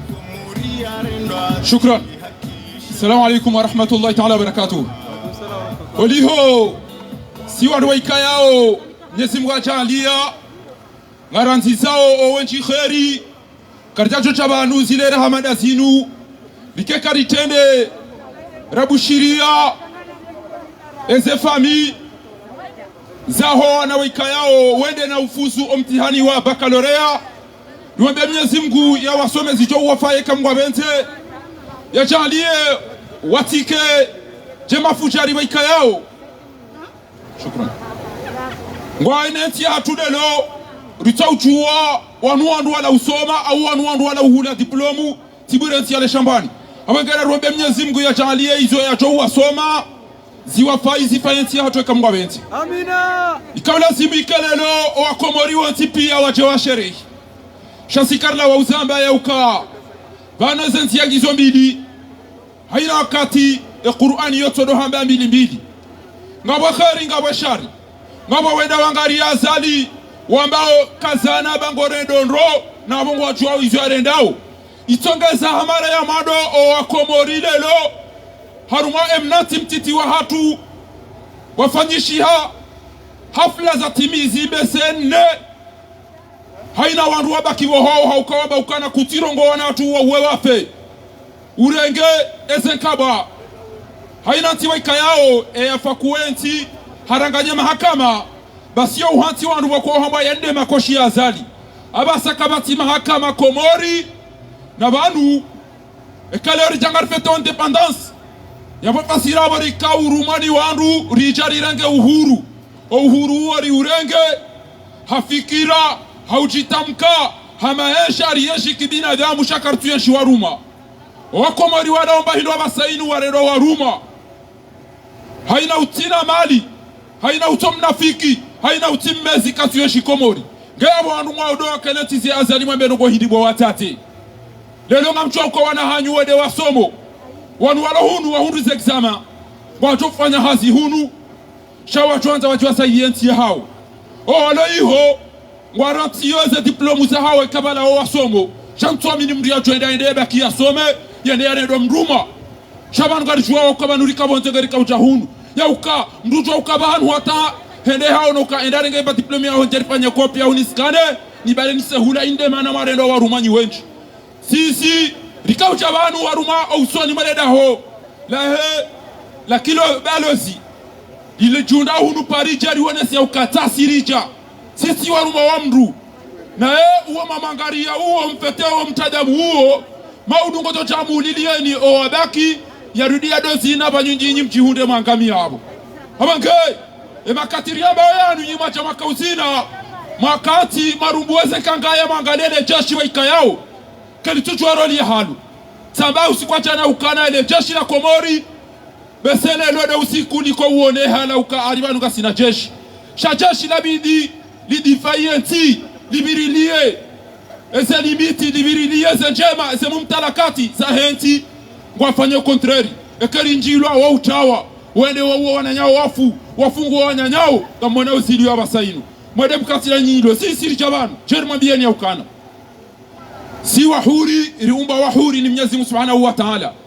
uo mmono wandu wafia Dubai mmono wandu wafia harumwezi pia wakati waikayao zenti waikayao ngeizo nyihuri zikauveza zerongo wana hao zojazo wakuvre makati lona yanu ngabo wandu wenji wa bloke habushini wadhuri hao ikana matajiri negligence yahe bwana uodaene mdumsha hahe mwatocha wa mdani hitwabo wande wadozina alafu wababana watati waudwa ndentao wababana watate wande wakeletize wade watashea mola wabala wamuwe ni mfe mtuchu wa mlihindini mashinda mwapasha magari mweda mwakeletizo diwoni auka wanyi abasanga mtuwa filme morerea izo rambao izo nizo mieshio haizo rika umparani irmambieni ya ukana bainga wandu wa ili shekangwa wanshio wahuri wao kairi rahana wandu ziwi warendo hamama gonzi wa wana mchahunu na mdemekoti na mvae jau na mambe jau izo nizo wakomdendo azo shantuchu wa independence yama hamengo mine na miramdaru ya wandu wa ikayao kabati uhundu machihano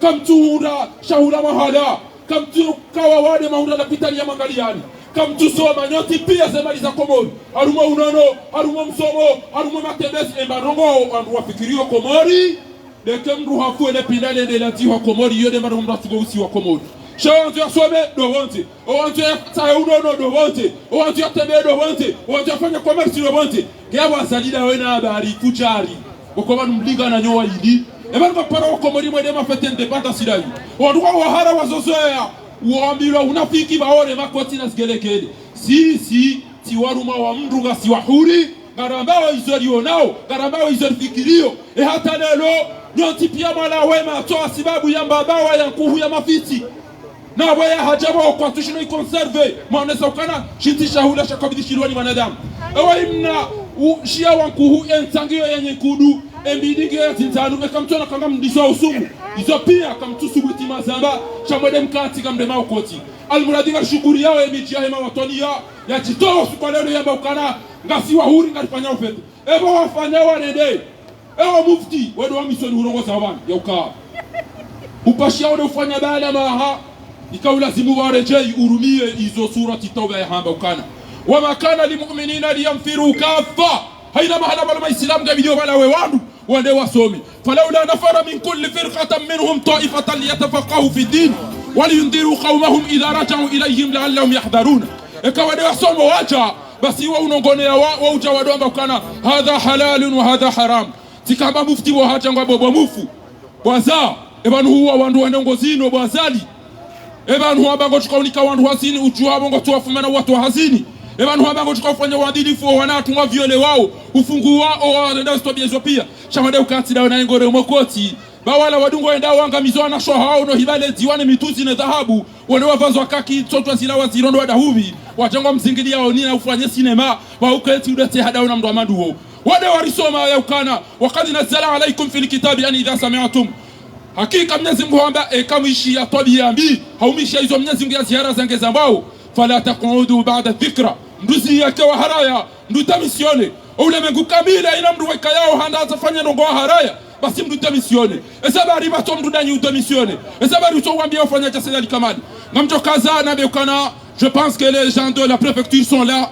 Si on est là, c'est puisque la France qui devrait défendre les droits de l'homme, respecter la démocratie, accueille encore une fois ces dictateurs. Je pense que le 14 juillet, il va recevoir encore une fois pour mépriser les Comoriens qui se trouvent ici, en accueillant le criminel dictateur Azali Assoumani. Moi qui parle là, j'ai perdu deux frères qui sont tués par ce criminel sanguinaire. Normalement, vous devez être l'exemplaire, mais je pense que notre message va passer. Là, il y a des aides qu'on dit, on donne des aides aux Comores. On a donné 150 millions. Maintenant, les Comoriens ne trouvent même pas à manger. Et tout le monde est au courant parce que vous avez tous des ambassades.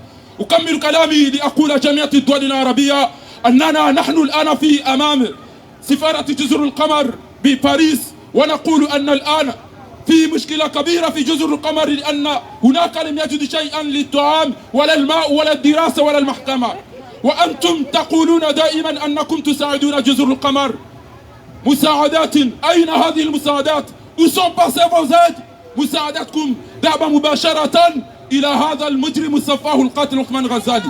C'était destiné simplement à ce criminel avec des armes pour nous tuer.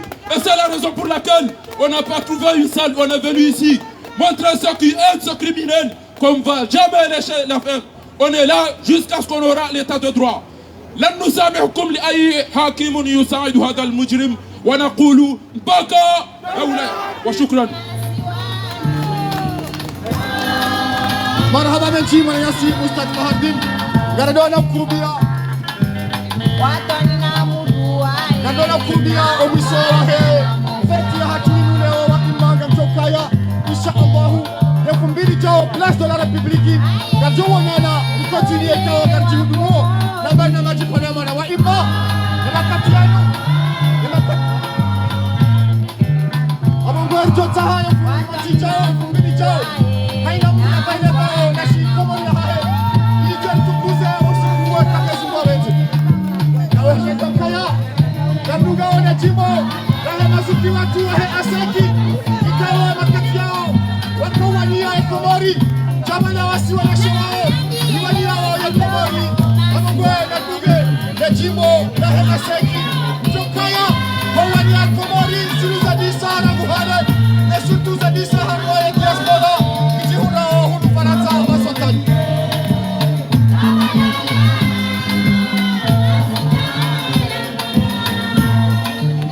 Azali Adawe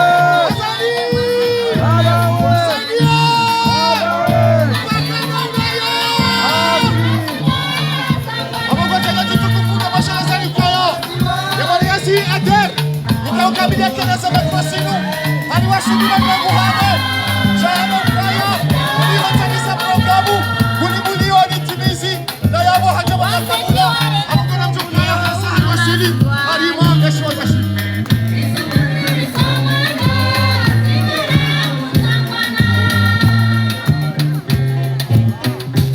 DJ, nazambame volume, amo ilo nila chimbo, bada mo gaturo sa lechuka taifa.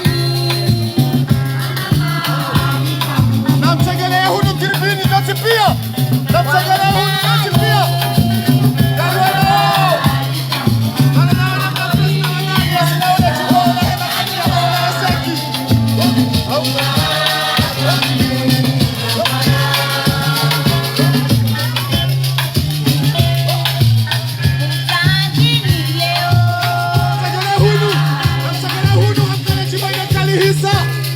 Uhezane jimbo la taifa kwesi. Hilo ndio jimbo la asaki wakati yao ngawani yao ya Komori jambo ya wariwani yao daula ya haki. Hapo kuna msagala hunu au haukaya katika udunga ya jimbo la taifa hali ya Mkozi. Marahaba meji wa vikao maneno ujamanu mtukuze ya hafla ya mengomine na sita ya hobnego uhuru wa hatu amongoe lazima riwele saukala wabaradu rezingana manu kachapulilia mpaka Gozibi haroha Gozibi nanawa namtangela ya manu namtangela unutribini namche haukala tiani ya boga johazana jimbo la taifa Mkozi namtangelaye nagamone mwana maadari ya namna unangala chido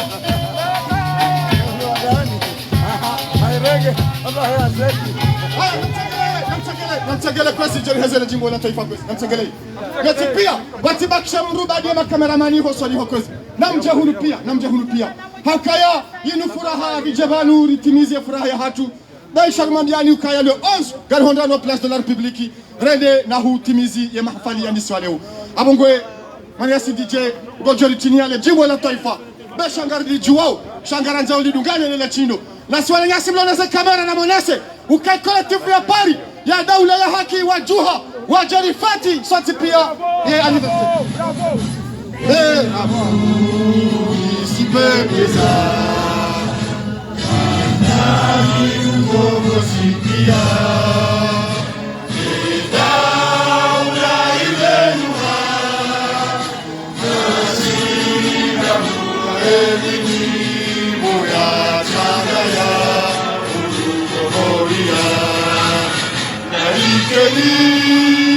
ya mahaba ya uweza ya masiwa yetu masiwa Komoro ya mzima masiwa Komoro mzima ya masiwa razaliwa ya masiwa ralelewa Mola nela bisaidia Harikeni adira, imete watwania, anagaya kina dunia. Era Mungu isikebeza, na Mungu ezishinda wajie. Daula imenuha, sisi wazatuka maone na tuwani. Naribieni ya mahaba ya uweza ya masiwa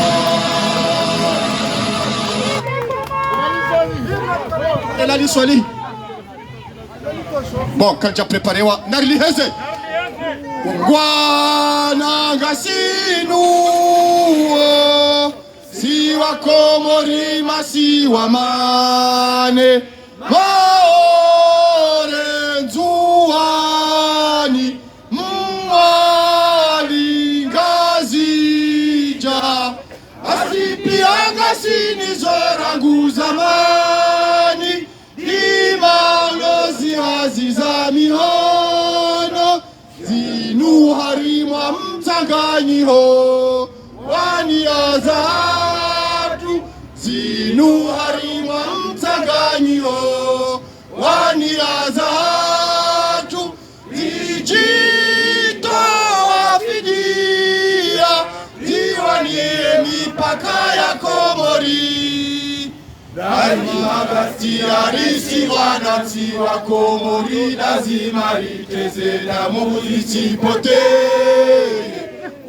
Wana gasinu Siwa Komori masiwa mane Maore nzuani Mwali ngazija Azipianga sinizora zamani Lima ulozi haziza mihono Sababiri sihana pia Waume na washe Sababiri sihana pia Waume na washe Imaesha ya usoni Ya hatu wananchi wa Komori. Azali na dawa.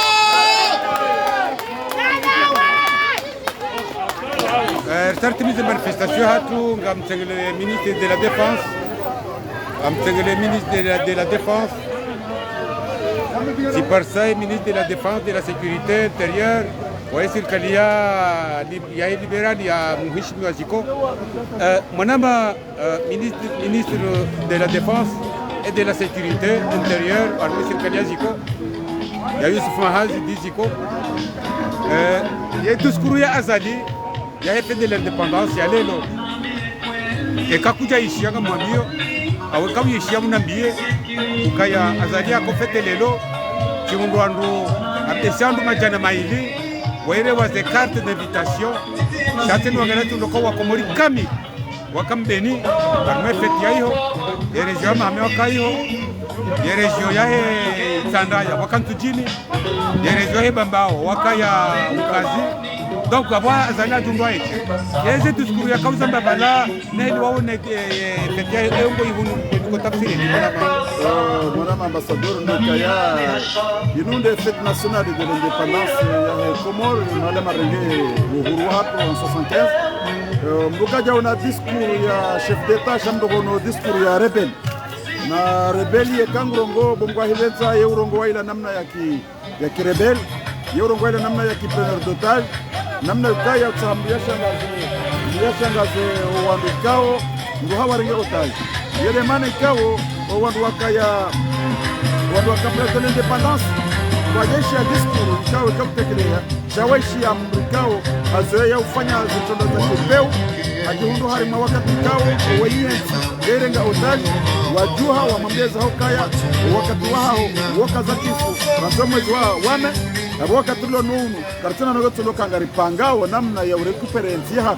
zimtsonga za hakautsa yarongowe ndongo za husu upara wa Komori haroha hanje za hokaya banu kana kujofanya ndongo batino kaya e opposition wa jari kanti bazima banu kena kabidi babulo mashuhuri avant décembre banu ani hatokana banu na banu hatamboka tujua mahala kanzeni donc yene babi kaoti repere wa harme discours ya ze kalima kozambare ya kozamba à place de l'indépendance Moroni shamdu kajawa na discours ya yama na adam ikawa kena zamana za daula donc haukaze zamana za daula zimbomoha na 25 mai avec 3h59 du coup avasa ya harima ila étape ya wandu warenga otage zeti lazima ze kalima zimbomoha embano bana ire Marcos Kwalelo dokaya wa Komori warenga indépendance jawa tokanele jimbo lao kare le uhuria sione imagio mahajana Genève ya imagio le lordi bana féliciter wana ngona mimi ngambashara wa Komori marhaba ndo nini wani bahati njema niwaambie shauka gela dimor kirenge zidilo nizo au kayenti hatu gendo na habari niwondole pijala jirimoroni lelo le pijala jirimoroni lelo ala abeha carte d'invitation za ndo majana mai wajihundu wanu majana maili ndo watengelea Moroni bambi hao wajawa shawami ya hudhuri waruaka hawele zao abo bakontabilizewa warujana na mengo ni randaru warujana mengo fukare takriban namna ikando na mbaze shifu baada yao wa Komori wajimwapilize mwali wajimwapilize nzuali wajimwapilize ngazinga iwoneza jirimbeli Watu hamba mbeni hula ndo mahale fete nationali ya kufanyishiwa ya raisi wa daula ngefaneleka na raisi ya plus ya kaujuhura iwoneza jiri mkazi tena metenguli kaku haku tena iwoneza jiri msuji yuku ya wambu mwele wa ukaya Azali harejete wa 25 mai aminui madama imandahe hisa yabo makanzasa jiri rudilelo wa Komori waonesa ila point fort walo niyo ya ukaya wesaware kuperensi hao ni cross party na weza ripati ya baya ndo ukaya wa Komori ndio lazima ili refinalize yembana ili ka miezi mgwabeti donc mon ambassadeur na fikruka ya muono hunu pari rija remarkeku no skwale lo sikumziro hakuyo hokaunu do sikikao wana ngwatimizio elikoli hao warengeze vakansi warejeo harimaze famili wende wavumze zitwa yabo muwahibenza lazima wandu wake harima haushashi iruditse na lelo sikuwa hazi wanadamu wengi wajundu hazini wandu wapo zize journée shazire fizewa donc abo lazima rikekar jihundu hama denamna rajihunda Genève shangari fikiria ukaya insha Allah ye le 11 après dimanche inu garjoka hawinji rendera fanye feti hauraji rivaeleva ulaki komori la hatu ngabajo vaze kandola zala za hatu ngabajo vaze juba za hatu wanasho hatu ngabajo vaze sahari ze subaya na mikuma hariri ili lione sasa huka mwezi wa juillet unu kamili unusi kwa fete uharime komori kabi abunga mwana ambassadeur ngamfikirukaya yefeti dans l'ensemble ibirindo yefeti ibirindo aukawa komori wajoha hawinji rowakabonze rowakaundani ngwajela kama jiri defiance ba mwisoni azalibu atimizi yula wala na sketch wahe place de l'indépendance endo tsahare ngenze hendezahe halafu ye jeunesse wa shababi wa komori na waumera washe wajabu waje umhabili azalina lawe warudi wafanyiha geste pandwa mwana haukale jeshi la kikomori wakubali ukaya wo wanadamu ikao ngwa dafiyo wa komori shakwa tu dafi mwanadamu mzima lepijelo benu hayabo kabati jeshi nga mzima hau gendarme ya towa ni klimogeni ni gongo ya reme mwana mkomori ya mbazalina lawe place de l'indépendance zomengo ni mazendo ngo ikao ngebilori fereshiana si wa komori sonti pia ukawa komori wasa jitanabahi le jeshi litanabahi le gendarmerie litanabahi ye police nationale litanabahi ya ukaya ya hakika ye komori ngebido ibiriliwa no wandikao ngaone ne security ya henti chaque tubidi wabirilie mwanadamu mzima azali hajulu isolé usiku wa lelo randi place de l'indépendance wakati kawe defile hisa habezahara mbio ha tangelea wadahoni haya abanga fikru kaya ikafanya diskuru a partir ya 13h ou 14h njashindana idunga shake na ukanamba maana wakati kao haunaweza ajiri place de l'indépendance yaweze nongoza haisazi zirende hakabu mwana ambassadeur maraba menji ngarjukana maswala menji shati labaha au kale 11h doko kabazima na bala mina mnazi bana ojo karadi baba la maudo mfumsa nunga sibazima ya huanga sibazima voilà demana unike mbawaka yo demana tontan fanya commentaire bona ba très bien maraba menji monsieur le ministre voilà arjodo na wakati mtata na maraba menji